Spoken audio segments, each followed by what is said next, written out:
നമസ്കാരം. Raf talk ഫുട്ബോളിലേക്ക് അവർക്കും സ്വാഗതം. 2025 ആദ്യ ഇൻ്റർനാഷണൽ ബ്രേക്കിനായിട്ട് തങ്ങളുടെ സ്ക്വാഡ് തിരഞ്ഞെടുക്കുന്ന തിരക്കിലാണ് ഓരോ ടീമിൻ്റെയും കോച്ചുമാർ. അതുകൊണ്ട് തന്നെ തങ്ങളുടെ കളിക്കാരുടെ പ്രകടനമൊക്കെ അവർ വലിയ രൂപത്തിൽ ഇപ്പോൾ വിലയിരുത്തിക്കൊണ്ടിരിക്കുകയാണ്. ബ്രസീൽ ടീമിൻ്റെ കോച്ച് ഡൊറിവാൾ ജൂനിയർ നെയ്മർ ജൂനിയറുടെ പ്രകടനം തീർച്ചയായിട്ടും സസൂക്ഷ്മം വീക്ഷിക്കുന്നുണ്ട്. അദ്ദേഹത്തെ സ്ക്വാഡിലേക്ക് എത്തിക്കുമോ കണ്ടറിയണം. എന്നാൽ യൂറോപ്പിൽ മറ്റൊരാൾ ടീമിൻ്റെ വാതിൽ മുട്ടിക്കൊണ്ടേയിരിക്കുകയാണ്. അയാളെ കണ്ടില്ലെന്ന് നടിക്കാൻ ഇനി ഡൊറിവാൾ ജൂനിയർക്കാവുമോ എന്നതാണ് ചോദ്യം. മറ്റാരുമല്ല, മാറ്റിയസ് കുഞ്ഞ ഇന്നലെയും ഗോൾ അടിച്ചെന്നേ. ലിവർപൂളിനെതിരെ മാറ്റിയസ് കുഞ്ഞയുടെ ഗോൾ 2-1 തോറ്റു മാറ്റിയസ് കുഞ്ഞയുടെ വോൾവർ ഹാംപ്റ്റൺ. പക്ഷേ അദ്ദേഹത്തിൻ്റെ വക ഗോൾ പിറക്കുന്ന കാഴ്ചയാണ് നമ്മളിപ്പോൾ കണ്ടത്.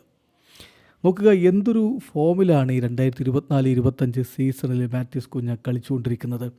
വോൾവർ ഹാംപ്റ്റൺ വാണ്ടറേഴ്സിന് വേണ്ടി ഈ സീസണിൽ 17 ഗോൾ കോൺട്രിബ്യൂഷൻസായി. 26 കളികൾ 17 ഗോൾ കോൺട്രിബ്യൂഷൻസ് എന്ന് പറഞ്ഞാൽ 13 ഗോളുകളും 4 അസിസ്റ്റുകളും ആ ബൂട്ടിൽ നിന്ന് പിറന്നു കഴിഞ്ഞു. ഓരോ 122 മിനിറ്റിലും ഒരു ഗോൾ പാർട്ടിസിപ്പേഷൻ വരുന്നു. 13 ബിഗ് ചാൻസുകൾ ക്രിയേറ്റ് ചെയ്തു. 42 കീ പാസുകൾ കൊടുത്തു. 45 സക്സസ്ഫുൾ ഡ്രിബ്ലിങ്ങുകൾ. 109 ബോൾസ് അദ്ദേഹം റിക്കവർ ചെയ്തു. സോ മികച്ച രൂപത്തിലാണ് പെർഫോമൻസ് മാറ്റിയസ് കുഞ്ഞ നടത്തിക്കൊണ്ടിരിക്കുന്നത്.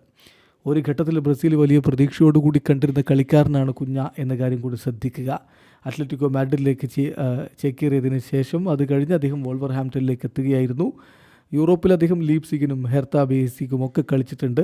ബ്രസീലിൻ്റെ അണ്ടർ-23 ടീമിൽ കളിച്ചിരുന്നു. ബ്രസീൽ സീനിയർ ടീമിന് വേണ്ടി 11 അന്താരാഷ്ട്ര മത്സരങ്ങൾ 2021 മുതൽ അദ്ദേഹം കളിച്ചിട്ടുണ്ട്. പക്ഷേ ഒറ്റ ഗോൾ പോലും നേടിയിട്ടുണ്ടായിരുന്നില്ല. പിന്നീട് അദ്ദേഹത്തിൻ്റെ ടീമിലെ സ്ഥാനം നഷ്ടപ്പെടുകയായിരുന്നു. ഇനി ഈ ഗോളടി മേളം നടത്തിക്കൊണ്ട് അദ്ദേഹം തിരികെ വരുമ്പോൾ അദ്ദേഹത്തെ കണ്ടില്ലെന്ന് നടിക്കാൻ ഡൊറിവാൾ ജൂനിയർക്കാവില്ല എന്നതാണ് യാഥാർത്ഥ്യം. വീഡിയോ അവസാനിക്കുന്നു.